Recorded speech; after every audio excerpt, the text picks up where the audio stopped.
Justice. I'm looking for a change and I try, but I can't find it. I'm looking for justice. I'm looking for a peace, but these guns and the spirits keep talking. And I know today's discussion, we're going to be talking about pregnancy. And we're going to talk about um, your ideology of how behavior and certain things are passed genetically to the baby, and how what happens in the environment that the mother is in and how it influences the development of the child genetically once it's born. Well, first of all, I have 6 children. I have 3 that are adults and 3 that are full age. They all have different fathers except for the twins. Oh, I love that joke.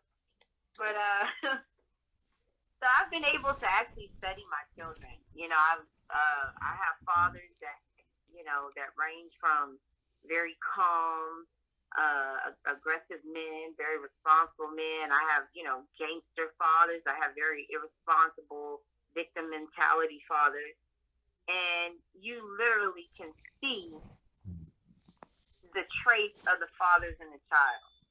So, a lot of people are like, well, I'm a single woman. I raised my child just fine. They never knew their daddy. Look how good my child came out. Well, that child might have had a father with no generational curses. That father probably didn't have anything too difficult going on in their life. Probably was a relatively calm person themselves. From what I've experienced with my actual research, like I've sit here and I've seen, okay, the first 3 children, father was not in their life whatsoever. So I look at it now like nature versus nurture. Okay. How much of my children came from me nurturing them and raising them in what I felt like was a righteous environment. Even though I had sons and their father wasn't there and daughters, I lived on a family property with a village mentality. So they had uncles who were very successful, my grandfather, a couple of grandfathers. So they had a lot of male influences. Okay. So, when I look at my children, you can see the impact on the pregnancy on them, the upbringing that I taught them on them, and their influence of their fathers, the ones who knew their fathers and the ones who didn't. Okay. So those are 3 different things. So first off, we can start with in the womb. So I have a daughter now who is an adult. My first 3 kids were in everything. They were gymnasts. They took acting lessons. My son, he played football. He was all over ESPN. He got a scholarship, transferred. They were very successful children. I put a lot into them. I took them everywhere. I wanted them to be well-traveled. They saw me run businesses. And you see the reflection of them in that. I was a musician then. I always had them outside the studio. One of them is a well-known musician now. He's actually on World Star Hip Hop. Okay. He has a large following. He's doing very well. That came from nurturing. Okay. That came from the upbringing. That came from what he'd been around. We were involved in rap a lot, and I used to sing with Swisher House. My sister sang with Swisher House. I sang with Red Shop. So we were really into the music business. So I'm not surprised that all my children they have voices, they can sing and things of that nature. Okay. This particular child, this oldest one, his father, someone might say is a deadbeat because he lives off of women. He never really got on his feet. He was a product of a race. I don't hold anything against anything. I was young. I was drinking. One thing happened led to another. The child wasn't even supposed to be born. And this child is now extremely successful. I've seen bank statements where he makes over $30,000 a month. Whether it's legal or illegal, he has a very advanced mind, very sharp, made straight A's in school. But his father, they found him laying in a ditch, just all full of drugs, and he never really had any success with his life. And so you ask yourself, well, how much of that came from nurturing? How much of that came from nature? Right. Well, this particular child, I was very disturbed during the pregnancy. I was rejected. I was cussed out all the time, called a bitch. They even tried to send people over there to jump me. I was young. I was like 17 years old. Okay. And I literally wished death upon that child in my belly. I was like, oh, I wish he would just go away. I actually tried to commit suicide. A failed attempt because, at the time, my parents did not believe in abortion. Right. And that child literally saved my family. So, I mean, like, literally, so my mom died. He sick, like everyone, he helped financially, but he has severe anger issues, coping issues, extremely, short-tempered, very physical, known for his fighting ability, can fight very well. It's almost like he's an angry child. This child, during the pregnancy, I cried so much. I was so down, but it was more anger than it was sadness. So he turned out to be, very loving, very angry.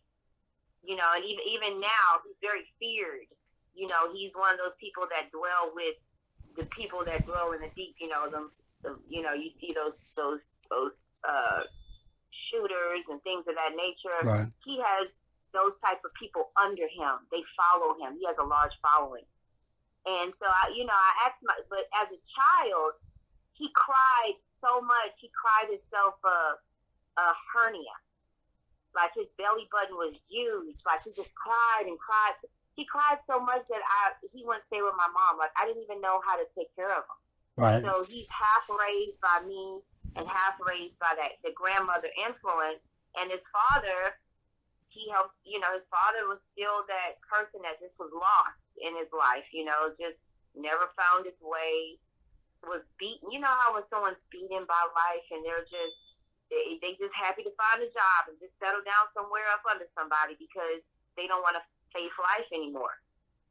Well, that's where his father is, who he's not associated with now.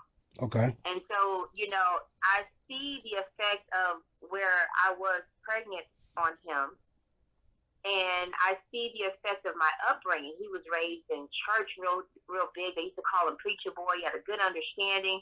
So even though he's, people say he do gangster music and he's gangster, he still has a lot of morals. It's more like a front. A lot of these rappers out here, you think it's a lot of times the smart ones are the ones that make it. And even though they're associated, they still have some type of intelligence that separates them from the other gangsters. You know what I'm saying? Right. Kind of like a waka, like a waka flocka. Like he's a straight A student, but he's still out here rapping the same words. But he got something in him that's a little bit, a little bit above everyone. He kind of knows to set himself to the side. He's not going to risk everything out here. Right. So when you look at the second child, my daughter, her dad was a Rapalite. He's very, his family was wealthy. She grew up very athletic. But during that pregnancy, he left me. And I cried a lot. It was a lot of depression during that pregnancy. That child, even though she's very accomplished, she's actually 21 years old. She travels. Right now, she's in Chicago training for Forex and HFS. She's very big in the company. She has over 100 people up under her, and she's only 21. That's good. That's she's good. Very very intelligent child, but she has a dark side to her. She has a side that when she gets low, she gets really low. Like, you got to go and get her. You got to go find her. And because I know, like, to where it's a concern, almost to where she, a type of easy to be suicidal type of mentality. And I know that, from her dad, she didn't know her dad, but her dad was OCD. Her dad was like, everything had to be super clean. And although she didn't know her dad, that was the one child that everything had to be super clean. To where I would rush home to do the chores because I knew she would come home and do all her brother's chores for them because she couldn't stand for things to be nasty. And some people would say that was a learned behavior, but I wasn't this super clean person. Her father was, but she never knew her father. So she got that So genetically. So yeah, so she got it genetically. Okay. You know, yeah, because there's no other. You know, like even now, like her father was always a go-getter. She's a go-getter. You know, but her mom was too. She got her musical talents, but she prefers to do business. But I noticed that when it comes to that little darkness, that's what I felt during the pregnancy. So now, like my third child, my son, this is the one that he's in trouble. I was married to his father, so I was a musician. His father had a traumatic upbringing. His mother was murdered. He was left in the house as a little kid. They found him where they were trying to open up cans as babies. They got left as babies because his mom was found murdered in a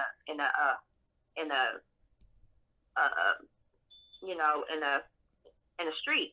She was I don't know if she was a call girl or whatever, but her throat got slit. Okay. And so he dealt with this. He was adopted, and I married him.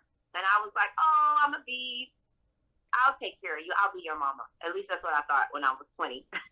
Right. And, I got a question real quick. Did you Did you marry him knowing about what happened to his mom, or you found out after or before?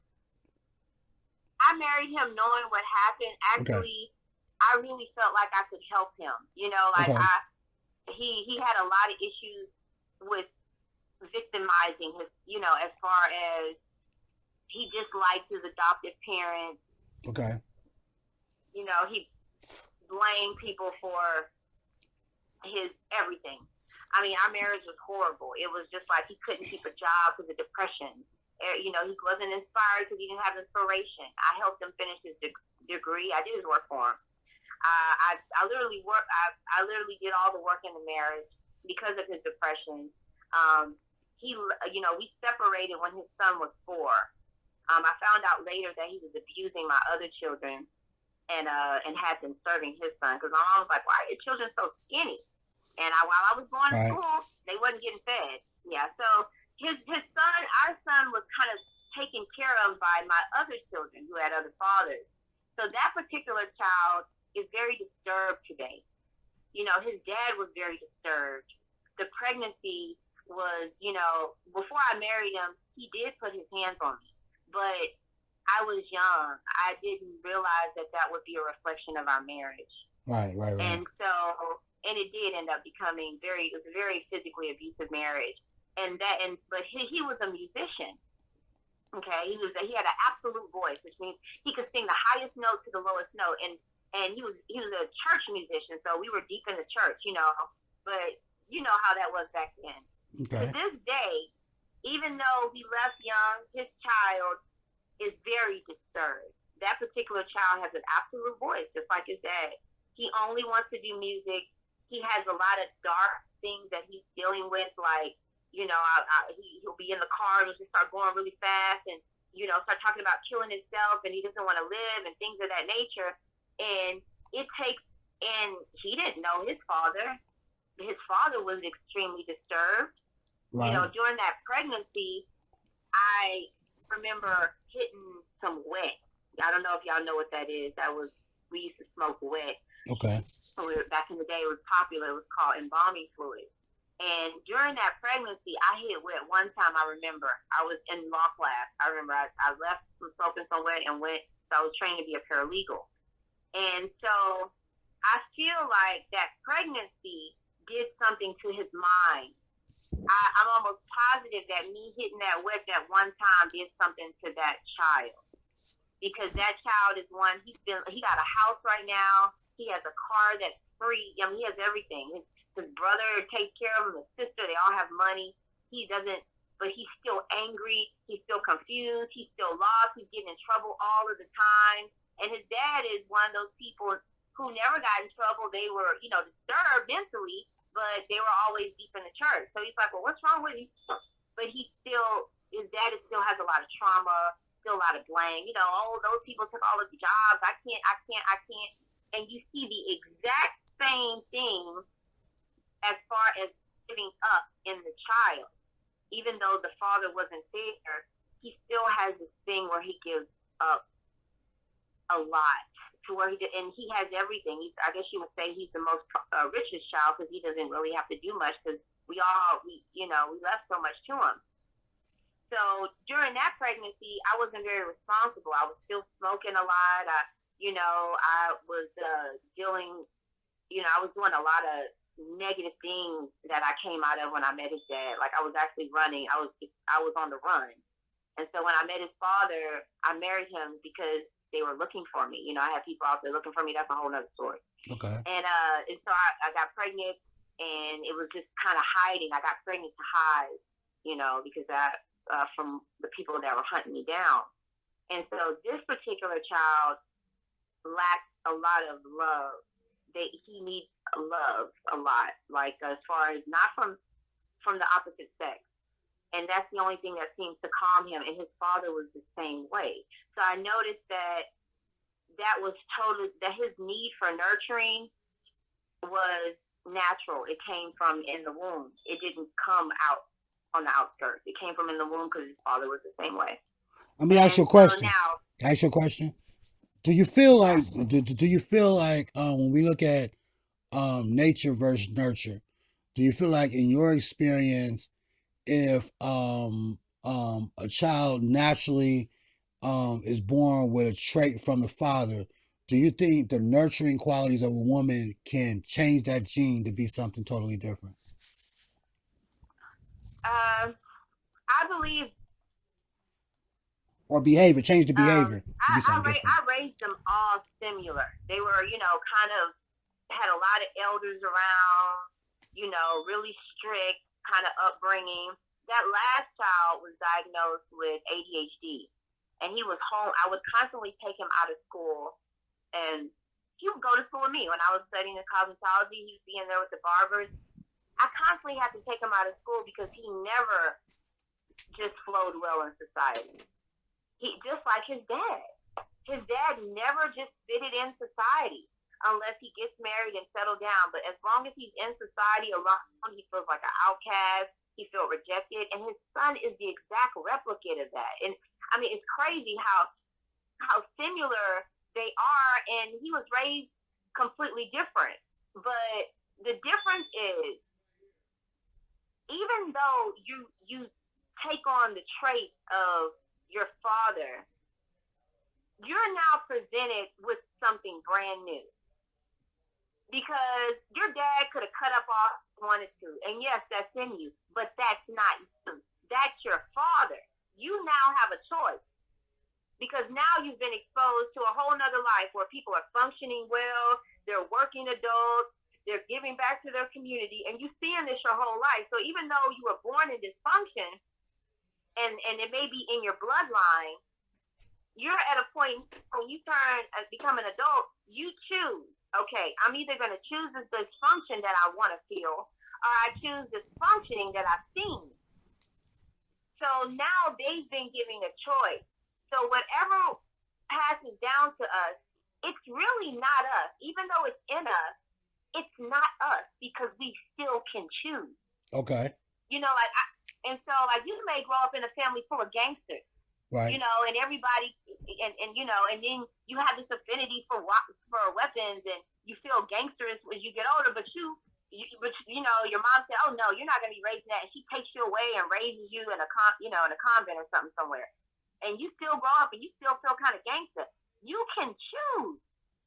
Okay, do I want to embrace this over here, this feeling inside of me, or do I want to create something new?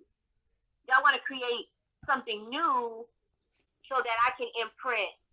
That's why how you walk every day and how you talk every day, you literally are creating an imprint of that in your womb. So 7 years later, okay, I have 3 more children. Their fathers are all very, they're great dads. They're phenomenal fathers. Their bloodline is a better quality bloodline. I hate to say that, but there's no extremes. It's just, hardworking people in the bloodline. You might have the extremity of maybe alcoholism.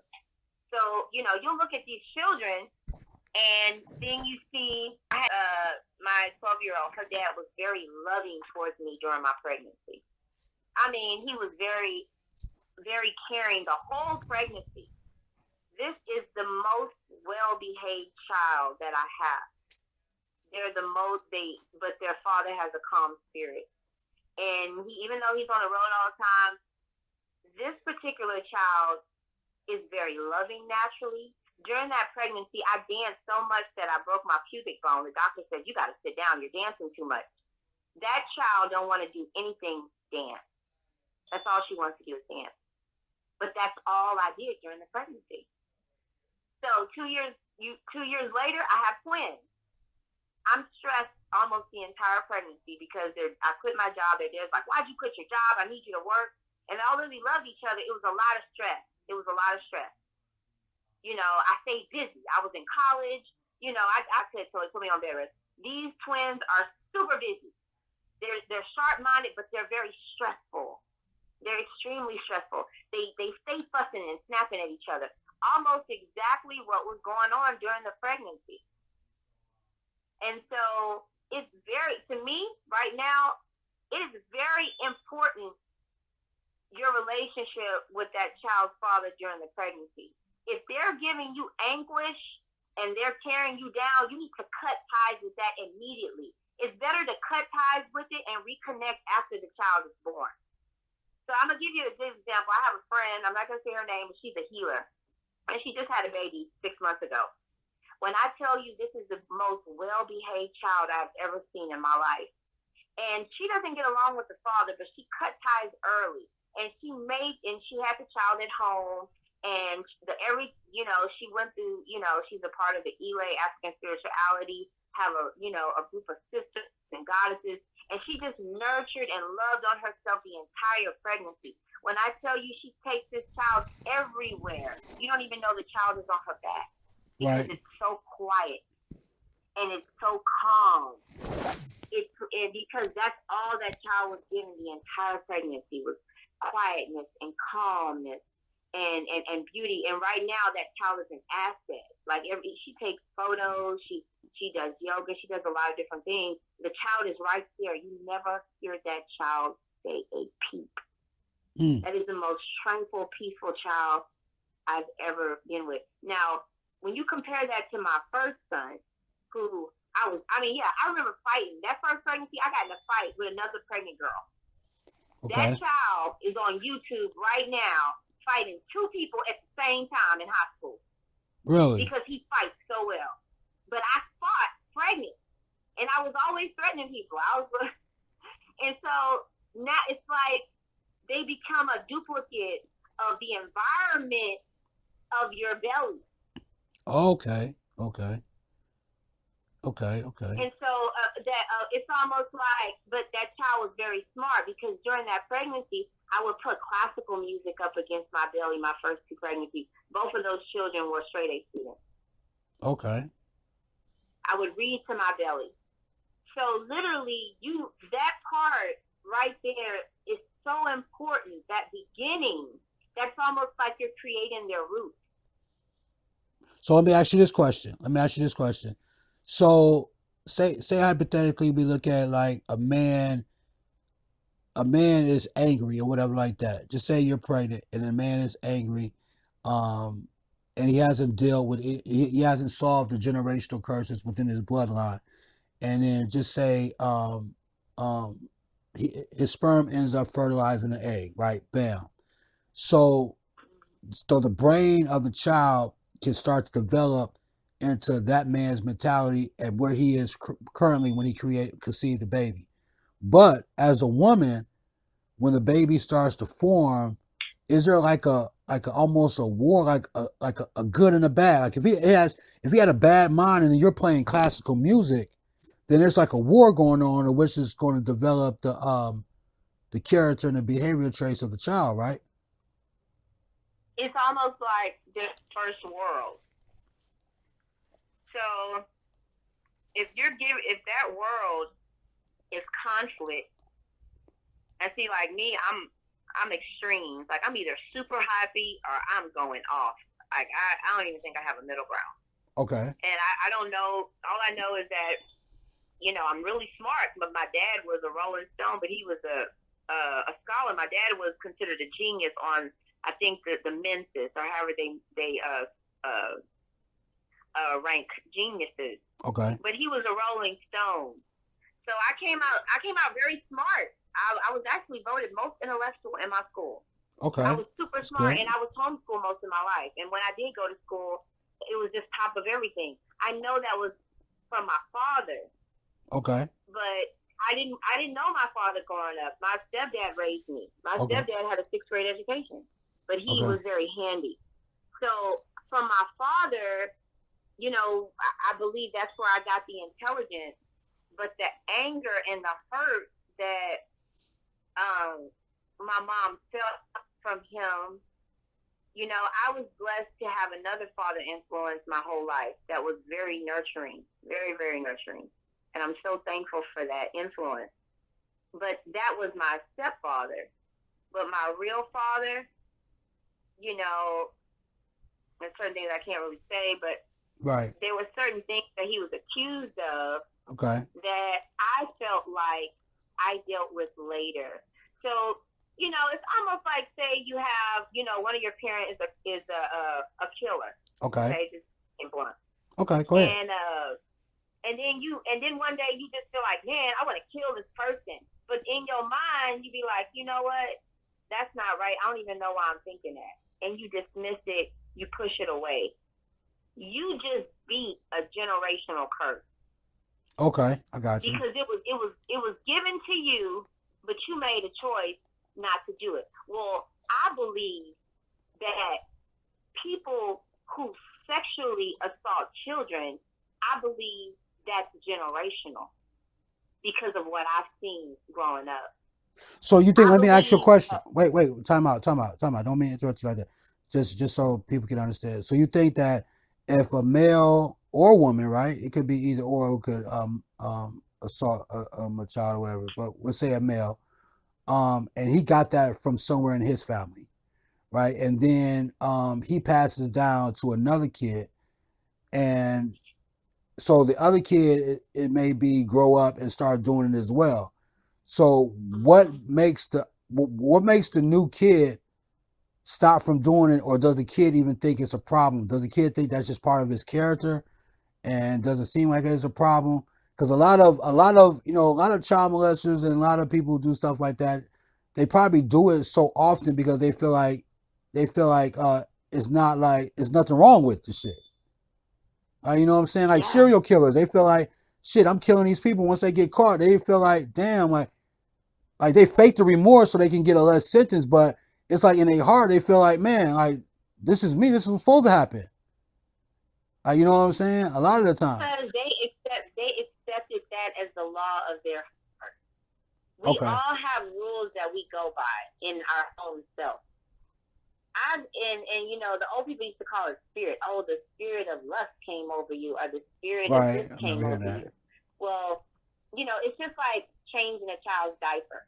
Okay. You know, either that person is gonna change that child's diaper, you know, or they're gonna sit there and look at that and allow their mind to go somewhere else.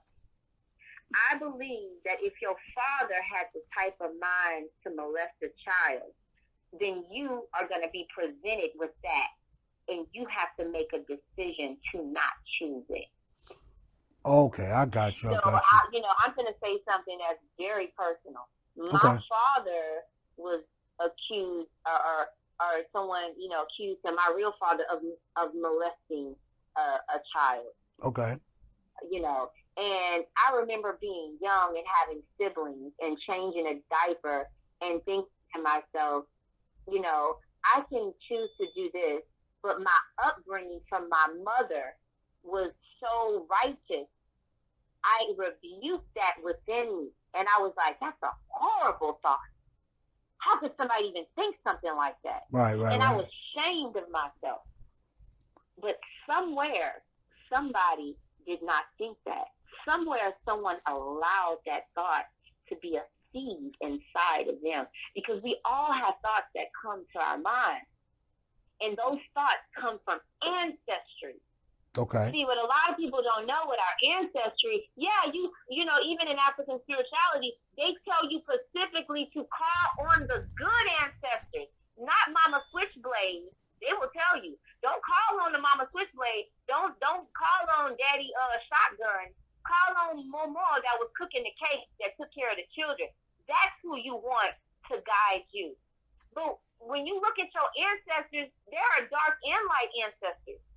And so they thoughts come to you. You have to carve out what ancestor you are going to be, the light or the dark. So in my family, I have an uncle. My uncle was so feared because, see, Pimp C is my cousin. And Pimp C had a conflict with my uncle who was a gangster. They had a big fight over some pit bulls. Okay. And to where they wanted to kill each other. Like, pit bulls was a big deal back then. I don't know if y'all remember, 90s, everything was about pit bulls. So Right. they wanted to kill each other. Well, my uncle was a very well-known pimp and very feared. He was so feared that my mom, we wasn't allowed to say his name because we didn't want nobody to know that was kin to us. Well, he ended up, you know, he did a lot of bad things. He hurt a lot of people. Even though people talk about him now like, oh, he was the number one gangster. Yeah, he was feared. He used to take old people money every month. They had to bring him his check. He used to talk about how it felt to kill people and how once you get the taste of blood, how that don't come out how you want that taste again. Like I remember seeing him beat my mama down. He beat my mama bloody, and my daddy was a veteran. He was in Vietnam, and he was gonna kill my uncle. And my mama begged my daddy not to kill my uncle. He was gonna lay down in the ditch and shoot him. Damn. That same uncle, my dad, the same one that was gonna kill him, took care of him on his last dying breath, because my mom asked him to take care of her brother. Well, that particular uncle, my son, my oldest one, he found out. My oldest son is involved in Rap-A-Lot as well. And everyone in Rap-A-Lot knew about my uncle. So when they found out that was his nephew, they was like, oh my God, do you know who your uncle was? He embraced that ancestor. And when he embraced that ancestor, he began to walk in that ancestor's essence, which is why he started becoming feared and this thing. But that was his choice. He chose to choose that ancestor. He could have easily chose another ancestor to walk in, but the popularity of that ancestor and the excitement of that lifestyle, that is popular. And so, our ancestors help us, but just like we have these shadow selves, our shadow self, those are the shadow ancestors. And then we have our light ancestors. So I was wondering, some people lineage, it just looks like everything is bad. Well, I got a reading down, and they told me, well, a long time ago, we see in your ancestry where two brothers, one killed the other brother. And when you go to your altar, send peace. Like what I do is with these children, because, sometimes you curse yourself with the ancestors that you choose to hold on to. So what I did is I would put protective light over my children all the time. And they would be in these crazy situations where this particular child has been shot. He got shot 5 times this year. His car had got shot at on the freeway, 16 bullets on his door, and he only got in the ankle. And before that, the year before that, he got shot. So that's 3 years in a row this boy been shot, and he's still living, he's still walking like he's bulletproof. That's what you call the protection. That I literally put protection over him all the time. That's what you call he has a greater, that's when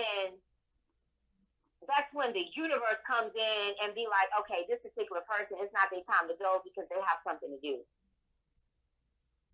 But we want to help the universe. So what a lot of people don't know, was I'm sure you know, though, Go ahead, the tell me. darkness is necessary.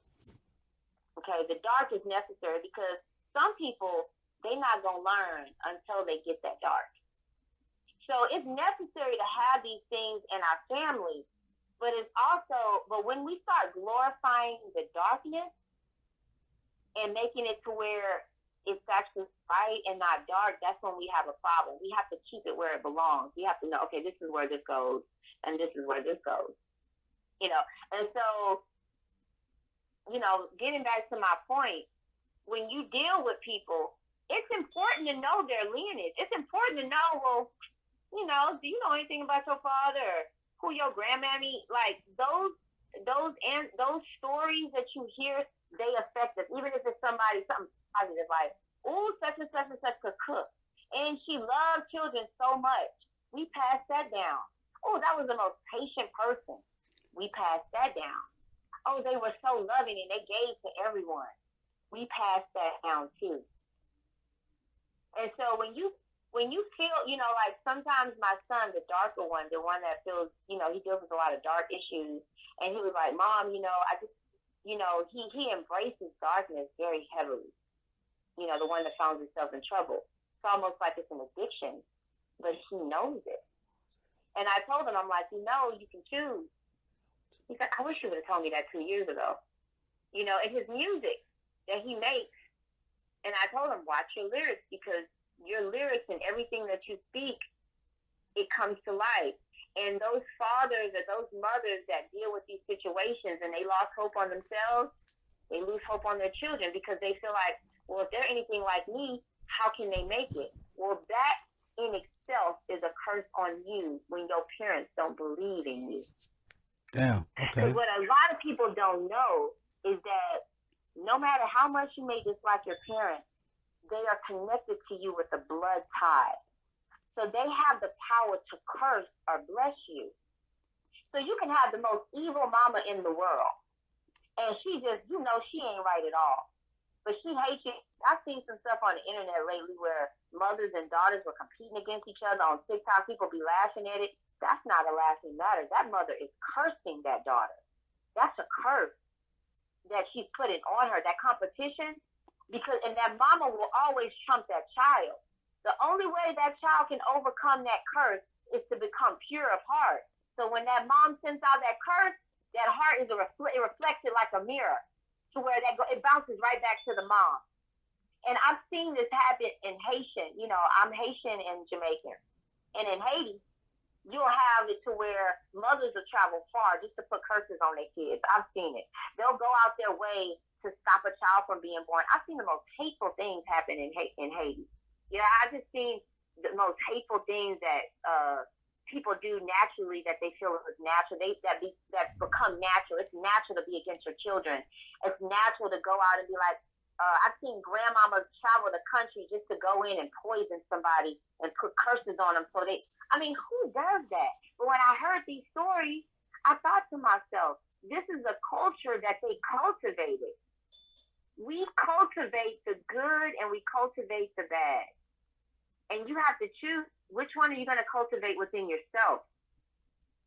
And so this particular person, one of their grandmamas was cursing them, and they put a curse on their belly, and the girl went to the doctor, and the doctor was like, something is going on with you that's not natural. And then another doctor who was from Haiti, they was like, whatever's going on here, she was in New York, can't be solved at this hospital. You need to call on your ancestors. They're the only one that's going to be able to release, because this doctor knew that what was ever on this girl was spiritual in her that was trapping that child. And she ended up purifying herself, forgiving her parents, forgiving her grandmother. And while they were on a trip to go to a waterfall to put a curse on her, her grandmama fell sick. She was on her way to do a curse on this person. Right. And she fell sick. She never made it to the waterfall. And when I heard this story, it was sad, but it made a lot of sense. We have a lot of darkness in our lineages, a lot of self-hate, which comes out in us hating our children and cursing our children. And it's a lot of work that we have to do within ourselves. Everything in our ancestry wasn't all good. We have to understand that we have to release ourselves from these curses, and we have to forgive our parents in order to be released from these curses. Because you know, like anytime I'm online and I see somebody make a post and they be like, oh man, it feels like a black cloud is over my head. I already know what's wrong. I'm like, I reach out to them immediately and I'm like, what's your relationship with your parents? And it's always the same thing. I haven't talked to my mom in this many years. I can't stand my mama. Dot. Okay, well that's why you have that dark cloud over your head. You need to release. You need to actually. There's no way she's gonna take my forgiveness. It don't matter. Send it to her anyway to release yourself because you're under a curse and you don't know it. I used to be under this curse. I was that wild child. I went off and I remember the day I cussed my mama out. I threw a chair and look, I was wild back in the day. That same day I got in the car and I left, I was crying. I got pulled up. I ended up going to jail that same day. After that, nothing I did was right. I couldn't, everything was dark. And I'm like, that's not right. She was wrong. I think my mom threw a can at me. You know, she was violent. But it didn't matter what my mama did because I was sitting there cursed. Everything I touched was turning to shit.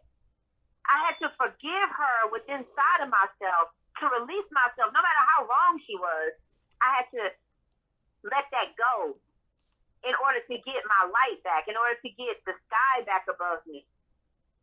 So yes, everything that we do, you just can't disconnect yourself. You just can't say, I'm moving away. I don't want nothing to do with my family. How they feel about you matters. That relationship matters. What you choose. Know that a lot of times what you feel that you think is natural, that's not you.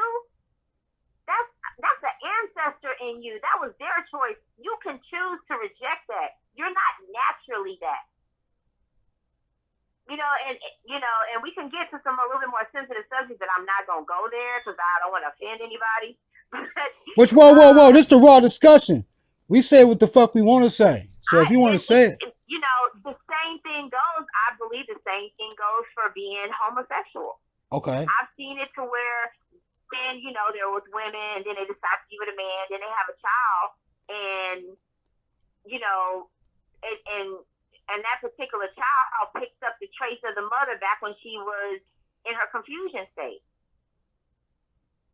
And that or what she did when she was pregnant with that child. Now that child is, not sure what they are. Right. Because that mom wasn't sure what she was. So even though they talk about, it's in our water, it's in this. When you look at time, that's how we look at the future, by looking at the past. I'm not saying this is a natural, yes, we have, but some of this is not natural. It's unnatural. And anytime we start acting in an unnatural way, the animals, I don't know if you noticed, but the animals and nature start doing the exact same thing we're doing. You notice they're even more gay animals than they've ever been. It's a direct reflection of us. We're almost like the ancestors of the animals. Whatever we do here on Earth, they start to duplicate it. Okay. And so, I have nothing to, hey, I'm all for whatever you choose to do. But understand that some of that stuff that's in you is due to trauma, is due to hurt, is due to your ancestry. Because when you look at, like right now, nobody wants the GMO. Nobody wants to walk melons without seeds. Okay. Nobody wants the fruits without seeds. They don't give life like the ones with seeds. Okay. So, you can choose what you want to choose in life. Everyone can choose what they want to choose. But we're here to produce and have grand lineages and produce seeds. Just think if you have a seed that every time it duplicates itself, it's better and better and better and better. Right. Just think how brilliant that would be. Okay. To duplicate yourself in perfection and shed away the negativity and share and teach. We can literally teach our children how to recognize the dark thoughts and how to cast them to the side.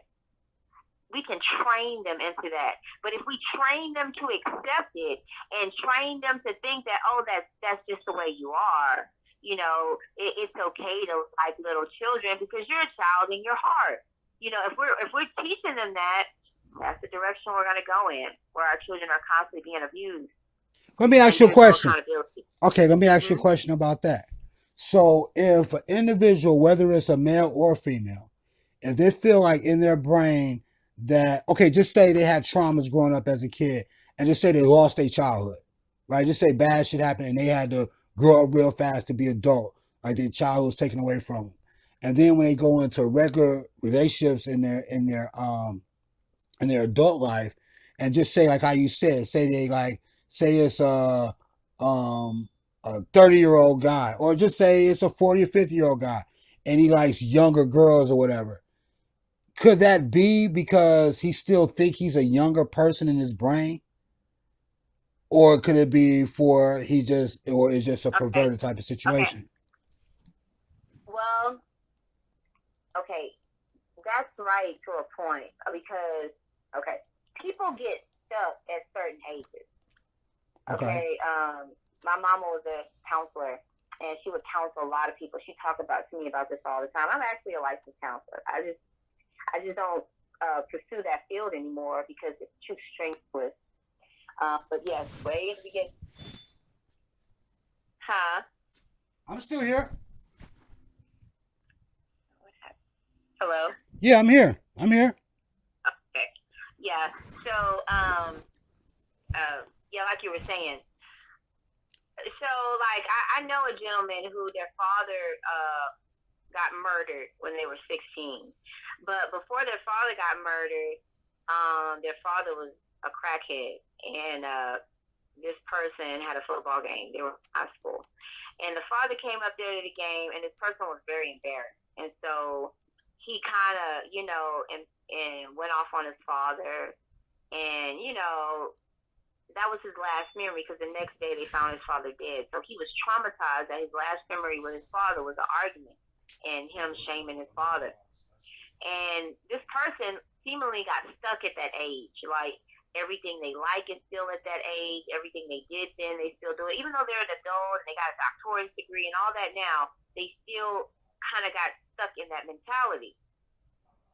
And I could see, like, how someone, it's a lot of different reasons why a man would want a woman a lot younger. A lot of it is because of manipulation, because they just can't handle a mature woman. And a lot of that has to do with the type of mother they had, So a lot of them just prefer someone that's easily manipulated, or someone that's on their level when they got stuck.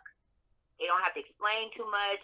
They just say what they want and they get it. They don't have to have no accountability, and it works. I found out recently that I think I got stuck 18 months because I've had a lot of relationships, and I noticed that what I feel like is normal when I'm fussing all the time is really whining. It's really crying. Okay. And it came to me while I was on the bed, and I've had multiple men tell me the same thing. And I'm like, well, I don't understand. I'm just waiting for the one who can understand me. And then I realized, hold on. What am I doing when I'm going off? And I'm just, I'm really crying. It's like a baby who cries a lot. Okay. And that never got soothed. Just a man who's always arguing with his woman.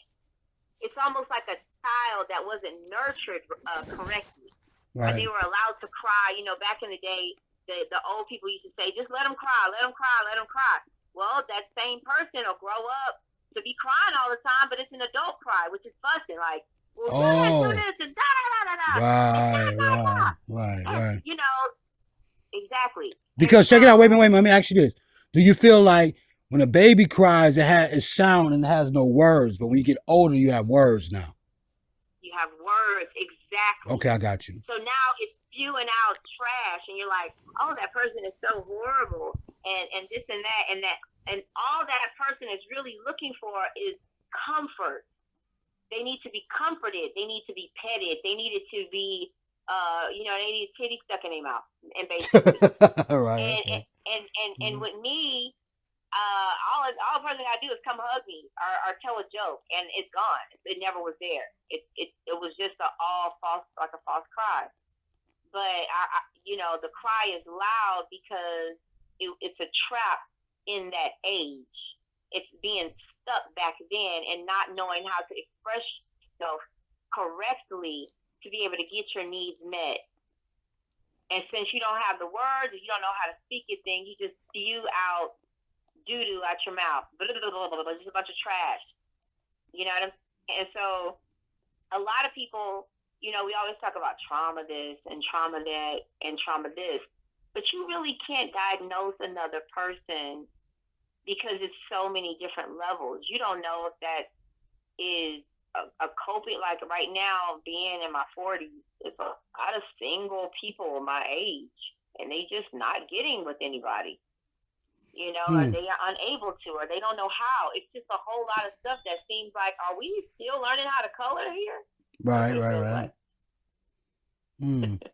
It feels like we're in elementary trying to learn how to color again in the because people, you know, because everyone's looking for someone to feed them, and so you got to ask yourself, well, what's real balance? Because you can easily call somebody, oh, he's toxic. Right. Okay. Why? You know, because he won't deal with this, or he won't put up with this. You know what I'm saying? All this crying. Okay. You know, or she's, you know, she's a bitch. You know what I'm saying? All she do is bitch. All she do is bitch. Well, you know, what's her titty? Is it a hug? Right. You know, is it, you know, some men, they don't want to hear a woman talk. You know, basically it's like, well, they tired of hearing that baby cry. Right. That's why I think women can put up with men more than men can put up with women, because women deal with babies longer than men can deal with babies. Right. Let me ask you this question.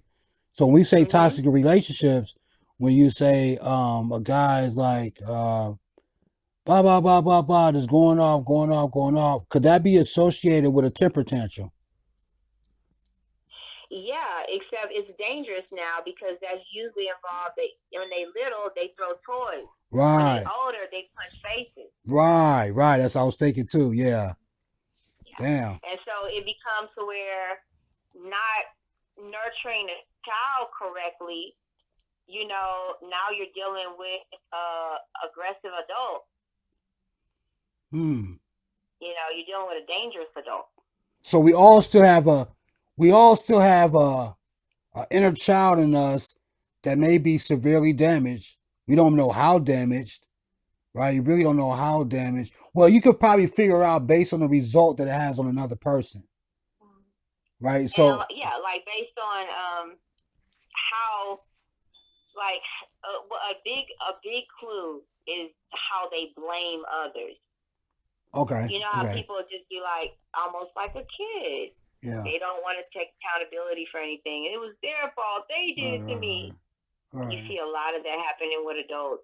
I can't get all the Mexicans got all the jobs and the white men took over everything. And, you know, it's like, it's just blame.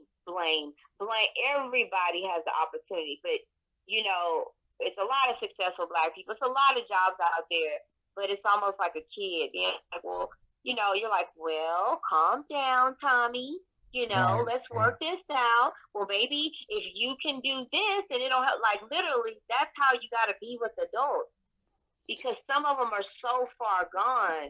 And these people are very dangerous. I was married to one. I was married to a man who was 6'3", 6'4", 260 pounds. And he would, and I'd sit there and stand on the bed. And here I am, 99 pounds, 5 foot. You know, we'll have sex, and then we'll start arguing, and I'm standing on the bed butt naked, and I'm like, whatever, and I'll slap him, and he'll punch the shit out of me. Damn. My language. You can curse? This is the raw discussion. You can curse. You can curse. It's the raw discussion. Yeah, and so what happens is his child came out, and his child, he wasn't mature enough to know that. When I tell you my body flew across the bed, it flew across the bed, slammed it against the wall. And when he got angry, it became deadly anger. It was no control whatsoever. Right. And so it was almost like he did not know in his mind that, you know, It's almost like okay, give you a good example. Out here, how we got men running in female sports. Okay. And so here you got a man with all this masculinity that's natural, but in his mind he thinks he a woman, and he's competing with these women on their level, but he can hurt them or he can defeat them because of his natural physique. That's the exact same thing we deal with in these marriages. We deal with men who got stuck as children or women, and then they're dealing with this other person. It's almost like dealing with a child, like an adult abusing a child, or taking what a child says personally, like a child saying you ugly, an adult just slapping them, or an adult saying going off and fighting the kid, because in their mind they're still stuck at that age. It's a lot of those out here. It's a lot of that going on. It's so much dysfunction. And then right now we are in a society where they want to breed more and more dysfunction on purpose. So they're allowing it to happen. They're actually feeding into it, even more and more. So I don't know. We're evolving, but we only can evolve to where our minds are. And if our minds are in light, then we evolve to light. If everyone is making a collective decision to manifest and to be in light and to choose up, then the world starts to change. If we decide to change the images that we put out there, change the music that we put out there, the world changes immediately. Literally change in an hour. Everybody turn their TV off. The world starts changing just that quick. Right. Yeah, so I believe that. We have to watch what we feed into. It's very important to watch what we allow our children to feed into, because they're already dealing with these generational curses, and they're dealing with the all this stuff that they're already born with that they can't help, that they got to choose, that they think is them, but they really have a choice. So that's literally what we're dealing with. So to start off, it's like, okay, well, how do you deal with all these issues? Well, hey, it's a can of worms, and what you do is you pull out one worm at a time, and you deal with it. So, you pull the worm out. When you're bringing in a child into this world, put yourself in a position of love, hard work, support. Don't allow yourself to be abused. When you're dealing with your parents and they hate you or you hate them, you have to choose forgiveness. Why? Because it's a law of karma. You have to choose that. You have to choose forgiveness. Even if you never talk to them again, you have to choose forgiveness in order to free yourself, because that's a prison, that's a trap. What's your okay? All right, I don't mean to interrupt you. Ask this. What is your definition of forgiveness in that aspect? What you're saying? Forgiveness is non-judgment. Okay. Forgiveness is letting go, saying, okay, you were faulty, you wasn't perfect, and moving on. So let me ask you this. They wasn't perfect, they were faulty, but also know that was the choice that was made in the beginning of time to your parents. Okay, so let me ask you this. So if a person understands that and they say, okay, I'll forgive you, and the other person says like, hey, I want you to come over here and kick it with us next Sunday or whatever like that, and then that person who just forgave them says, no, I'm good on that. Right? What if they just say, I'm good on that, I forgave you, I'm straight, move on their life, and they never talk to them again? Is that still an act of forgiveness? I mean, that may hurt the person that did the invite, but that's freeing to the person who's good on it. Because some people can't take it. Like some of us can take more than others. Some people can't take violence from their mom. Some people can't take getting cussed out from one of their elders. And if that's the way they are, okay, they good today, but they may not be tomorrow. And you need to be able to thrive in an environment that's more consistent, then you got to choose what's right for you. You got to choose your right environment. Some people can stay in And, you know, some people can fall out with somebody one day and be like, you know what, I ain't gonna ever trust them like that. But we did still have a good relationship, like in business. So I'm gonna do business with this person, but I know not to ever trust them in a personal matter. You can do it that way. But some people choose to cut off completely because, and even if they think wrong about you, you might have changed. You might not even be that way no more. Allow them that. That's what they need to be free. Let them choose. Like the other day, like I was whining with somebody a couple of months back, and this person got irate. They got so angry. I've never seen this person get angry. And I got real quiet because I realized at that moment, what I thought was whining was this person's trigger. What I thought was just me normally, you know, they couldn't take it. They lost their mind. I was like, whoa, my bad. I'm sorry. I didn't know it was going to affect you like that. Right. They couldn't take it the way I took it. Okay. They was about to lose their mind and go the fuck off. Like, they was just screaming. Like, they was like, I don't ever want to be this. And I was like, whoa, you got to respect other people's skills. You got to respect their tolerance. Everybody don't have the tolerance level that you have. Right. You know what I'm saying? Like, I can start going off on somebody, right? Right. And one person be like, give me a hug. And another person be like, bitch, and they punch me in the face. Okay. I needed to hug one. Right. You don't need to punch in the face. But one person is, they know they understand how to respond to me. The other person, I'm gonna get my ass killed. You feel me? So you gotta know it's not about saying, oh, I'm wrong, I gotta change. No. Because you are who you are. A flower is a flower. You don't change the color of the petals.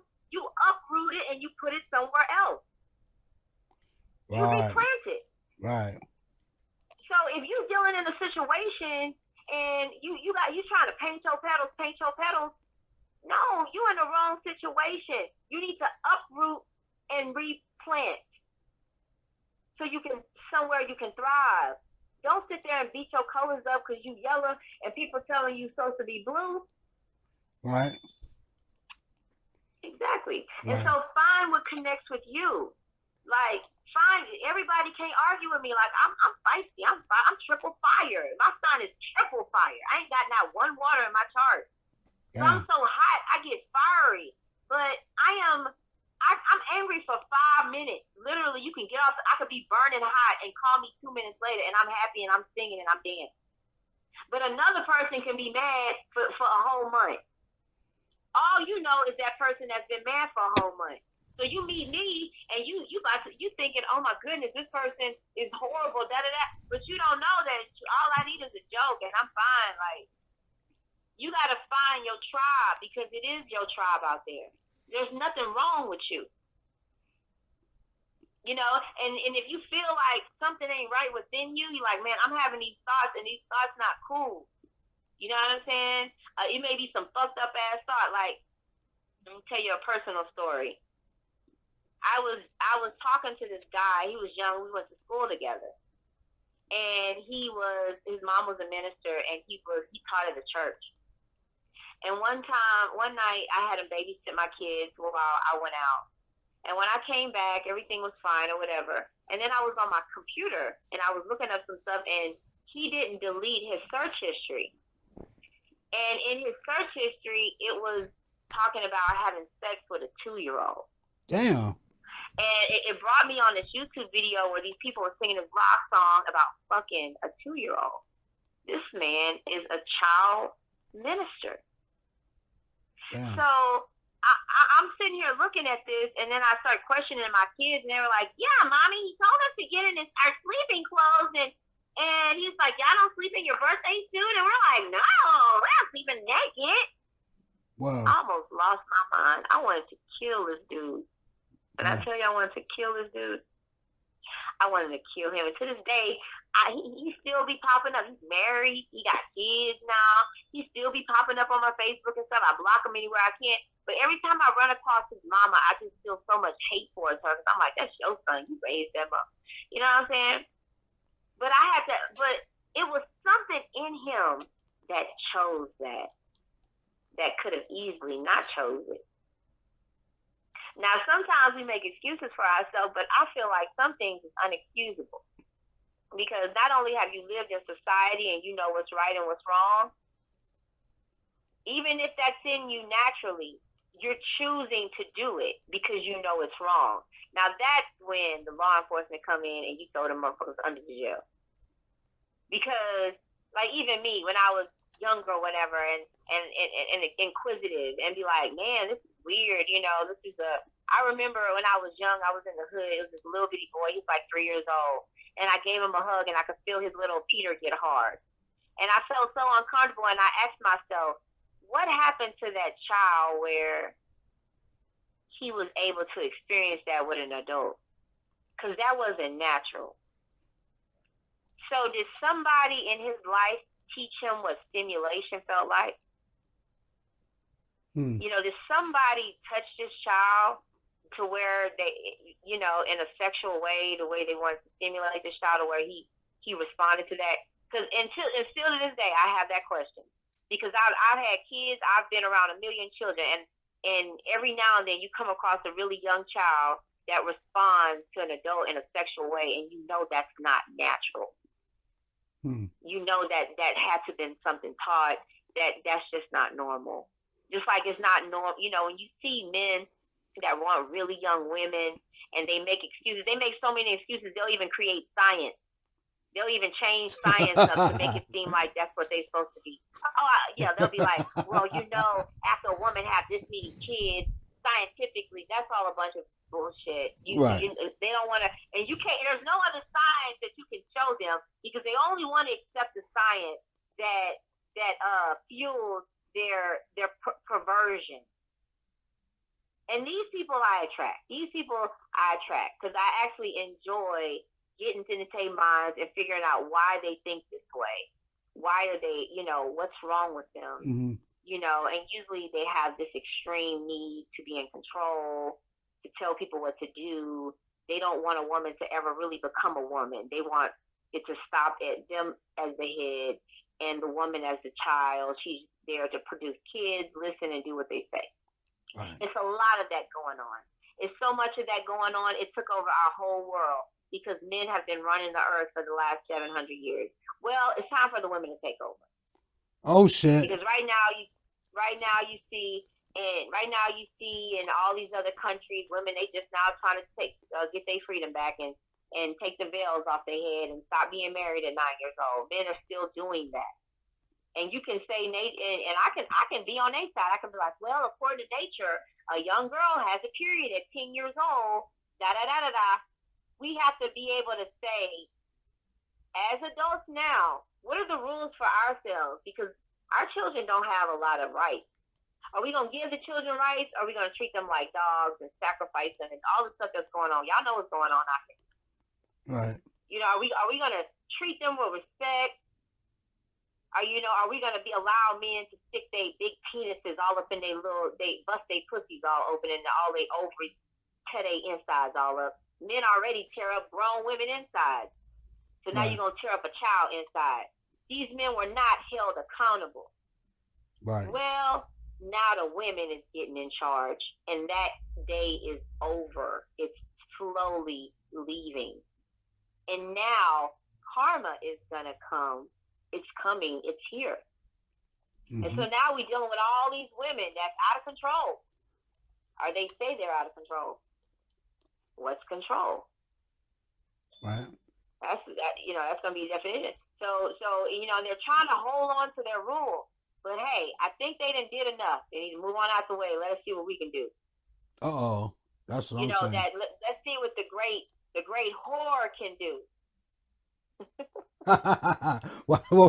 Why you say that? Well, wait. Before because we're coming up on the time in the raw discussion and everything. So we're gonna leave. We're not gonna leave on that note. We're gonna leave you to explain what the great whore is. The great whore is the greatest prophecy ever told in Revelation. Okay. About how the end of the world would be with the great whore. It would be a giant with all these different heads, and she would come in It's everyone was so afraid of that story. That was the warning of the great whore, where she would be drinking wine, and that would be the one that the earth would serve in the end. That's how you knew it would be the end date, is when the great whore would rise up within the earth. Well, when you look at it, never in time has the woman been on top, and now we are coming on top. And it's coming in, who's the greatest woman right now in that we know, the most popular woman in the world right now that everybody knows, besides, they're whores, in so many words. Right, okay. From the definition, look at, you got Cardi. Okay. You got Megan. Right. And Beyonce, yes, she married, but, she's free. Right.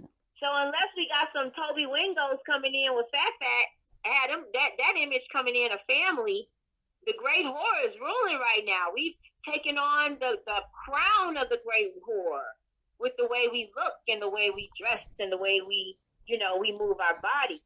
Right. And this is prophecy. This is what's supposed to happen. This is what it's in the great book of prophecy. But like I said, with our minds, we can make anything happen. We can change anything. And right now, that is what was written in one of the greatest books ever written. And because of it, those things manifest because we give them energy. So we can write new books. We can write new books of women and men loving each other, living in castles and mountains, and everyone being fed and loved on, and living with unicorns and rainbows. We can write all of that, and it's going to come forth. And that's what we have to set forth to do. Create our own, not keep copying and duplicating. Just because it's out there, it's not the end of the world. Everything is possible for us. Everything is possible. Write it in a book. Film it in a movie. Make a song about it. And then watch it happen. There you go. And on that note, thank you, Pasha, for coming in on the Raw discussion. This was very, very insightful. You know what I'm saying? Like that. It's my pleasure. And we're gonna have you back. We're gonna have you back real soon. And thank you. Thank you so much. Very, very intellectual woman. All right, you too. It was my pleasure.